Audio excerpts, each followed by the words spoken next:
Hello বন্ধুরা, এখন যে তোমরা ভিডিওতে মন্দিরটা দেখলে, এই মন্দিরটা আর কোথাও নয়, আমাদের এই হুগলি জেলাতেই অবস্থিত। হুগলি জেলার বারুইপাড়া স্টেশনে আছে এই মন্দিরটা। স্টেশন থেকে মাত্র 2 কিলোমিটারের মধ্যে এই মন্দির অবস্থিত। আর এই মন্দিরের ভেতরের খবরাখবর বা ভেতরে কি আছে না আছে এইসব যদি তোমরা জানতে চাও, তাহলে আমার এই ভিডিওটা স্কিপ না করে পুরো ভিডিওটা দেখো। ডানকুনির এটা পুরনো টোল ট্যাক্স। এই টোল ট্যাক্স এখন বন্ধ আছে, কারণ এর আগে নতুন একটা টোল ট্যাক্স করেছে। আমরা এখন টোল ট্যাক্সের রাস্তায় উঠিনি, আমরা এখন আছি তার পাশের সার্ভিস রোডেতে। টোল ট্যাক্স পেরিয়ে আমরা এখন হাই রোডে উঠলাম। ওয়েদার খুবই সুন্দর, এক সাইডে মেঘ আর এক সাইড পুরোই ক্লিয়ার। একটু আগে ভেবেছিলাম যে বৃষ্টি হবে, কিন্তু যত এগোচ্ছি দেখছি মেঘ আমাদের পেছনে রয়ে গেছে, তো বৃষ্টির আর কোনো সম্ভাবনা নেই। তো এইভাবে আমরা এগিয়ে চললাম সিধে আরও 8 কিলোমিটার রাস্তা।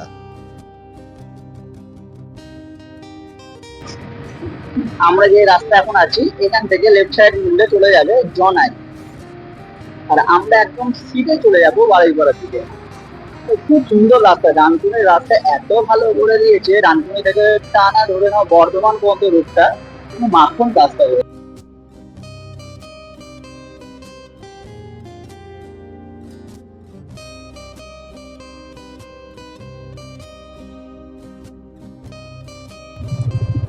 বারুইপাড়া এলে রেলগেট যদি খোলা পাওয়া যায় তাহলে তার সৌভাগ্য সেই দিন।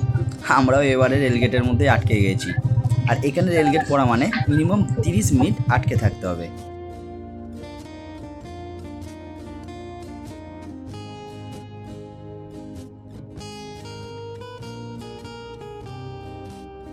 কি জানি কি হবে, বাইকের তেল নেই বললেই চলে, বাইকের ফুয়েল পুরোই শেষ। আর আমাদের মন্দিরও আর বেশি দিন নয়, হয়তো খুব 500 মিটারের মধ্যে আমাদের মন্দির এসে গেছে, কিন্তু পেট্রোল পাম্প আর পেলাম না। তো রাস্তা ফিল করো, কত সুন্দর রাস্তা, পুরো মানে জঙ্গলে ঘেরা রাস্তা, মানে চারিদিকে জঙ্গল গাছপালা, মানে এই ওয়েদার সেই ওয়েদার লাগে। কপাল ভালো যে মন্দিরে ঢোকার কিছুটা আগেই একটা পেট্রোল পাম্প পেয়ে গেলাম।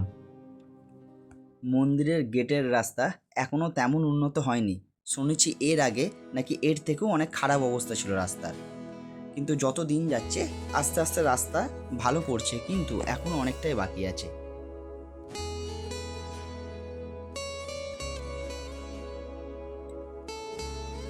ডান সাইডে কিছু খাবারের দোকান আছে, আইসক্রিম, ফুচকা, পাপড়ি চাট, এসব হাবিজাবি আরও কিছু পাওয়া যাবে। আর লেফট সাইডে আছে আমাদের বারুইপাড়া মন্দির।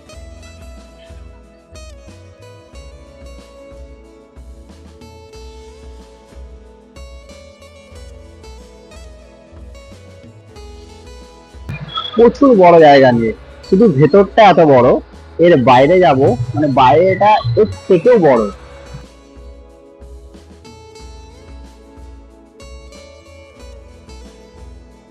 মন্দিরের বাইরে এত বড় স্পেস পুরো ঘোরার জন্য, তারও নিচে হচ্ছে এত জায়গা। এইটা একটা গেট এখন বন্ধ আছে, কিন্তু এক সময় পরে ভবিষ্যতে কোনো টাইমে হয়তো এটা চালু করবে। ওইদিকে রাস্তা যেহেতু নেই, সেই জন্য গেটটা এখন বন্ধ করে রেখেছে।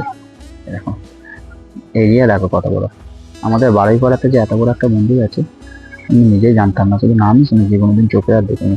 এই প্রথমবার এলাম, এসে সত্যি খুব ভালোই লাগলো। খুব জোর বৃষ্টি হবে, আকাশের ওয়েদার দেখো পুরো অন্ধকার করে গেছে এই সাইডটা। দেখি ভিডিও কমপ্লিটের আগে যদি বৃষ্টি এসে যায় তাহলে তো অর্ধেক জিনিস তোমাদের দেখাতেই পারবো না। পুরো ঘুরতে ঘুরতে হাঁপিয়ে গেছি, তবে একটা জায়গায় একটু রেস্ট নিতে বসলাম ওই জন্য। এটা হচ্ছে যেদিক থেকে তোমাদের ভিডিও দেখালাম ঠিক তার অপোজিট সাইডটা, পুরো রাউন্ড ঘুরে এলাম এদিকে। এরই নিচে আমি যেখানে বসে আছি, এরই নিচে আছে একটা ছোট্ট শিব মন্দির। যাবো ওখানে, তবে একটু বসি, তারপরে তোমাদের সাথে ভিডিও করে দেখাচ্ছি।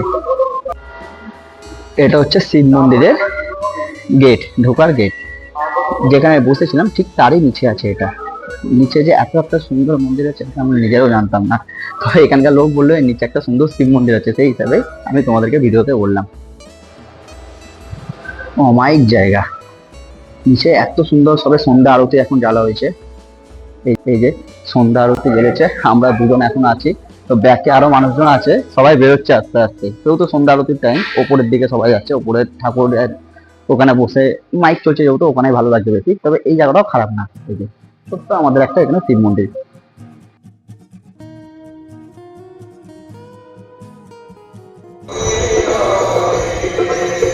ঠিক 6:30 বাজে এখন। তো সন্ধ্যা আরতি তো একটু আগেই শুরু হয়ে গেছে, তোমাদের যেহেতু ভিডিওতে বলেছিলাম। তো বাইরে দেখো কেউ নেই, পুরো ফাঁকা বাইরেটা, সবাই মন্দিরের ভেতরে ঢুকে আছে। যেহেতু আরতি চলছে সবাই মন্দিরের ভেতরেই থাকারই কথা। আর আমি শুধু ভিডিওর জন্য একটু বাইরেটা এসেছি, আমিও ভেতরেই যাবো এক্ষুনি। আর ওয়েদারও খুব একটা ভালো না, ঝিমঝিম ঝিমঝিম করে বৃষ্টি হচ্ছে। আমার গায়েও বেশ কয়েক ফোঁটা পড়েছে, কিন্তু একটু পরে খুব জোরে বৃষ্টি আসতে পারে। তো চলো এবার ভেতরের কন্ডিশন কী আছে তোমাদেরকে দেখাই ভেতরে গিয়ে।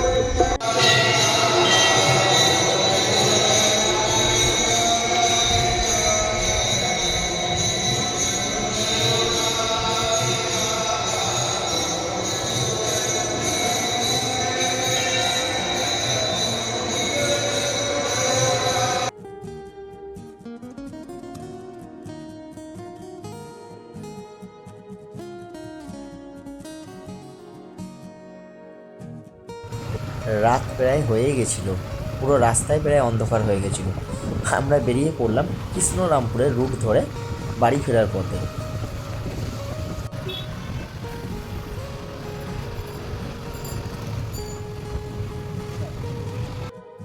বাড়ি ফেরার পথে কৃষ্ণরামপুর পেরোনোর পরে একটা সুন্দর ক্যাফে বা রেস্টুরেন্ট টাইপের জায়গা দেখতে পেলাম, যার নাম রোদ্দুর।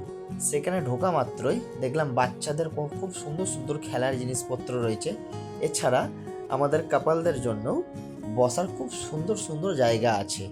এখানেই আমরা বসলাম এবং রাতের ডিনারটা ভেবেছিলাম এখানেই করে নেব।